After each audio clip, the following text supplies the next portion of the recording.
காற்றோட்டம் இல்லாத ஒரு சானிட்டரி நாப்கின் உங்களுக்கு சௌகரியத்தை கொடுக்குமா? பார்க்கலாம் வாங்க. கொதிக்கிற சுடுதண்ணியை எடுத்திருக்கேன். ஆவி பறக்குது, இங்கே பாருங்கள், நல்லா ஆவி பறக்குது. இப்போ இந்த கொதிநிலையில் இருக்கிற தண்ணியில் இருக்கிற ஆவி காற்றோட்டத்தை தருமா அப்படின்னு பார்க்கலாம். இப்போ ஃபெமினைன் நாப்கின் இது 9 லேயர் இருக்குது.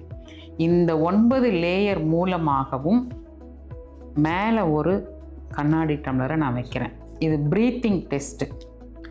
இப்போது மேலே இருக்கிற கண்ணாடி டம்ளரில் நீங்கள் ஒரு 5 நிமிடம் கழித்து பார்த்தோம் அப்படின்னா இந்த நீராவி, இந்த கொதிநிலையில் இருக்கிற இந்த நீராவி அப்படியே அந்த 9 லேயர் மூலமாக ப்ரீத்திங் நடக்கும்.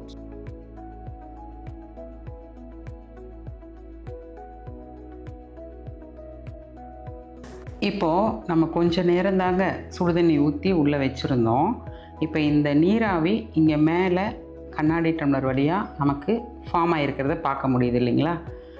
இந்த மாதிரியான ஒரு குவாலிட்டியான ஒரு சானிட்டரி நாப்கின் தான். நமக்கு சஃபகேஷன் இருக்காது, மூட் அவுட் இருக்காதுங்க. காற்றோட்டம் நிறைந்த ஃபெமினைன் சானிட்டரி நாப்கின் எவ்வளோ சிறப்பு வாய்ந்தது என்பதை உங்கள்கிட்ட நாங்கள் நேரடியாகவே செய்து காண்பித்து விட்டோம்.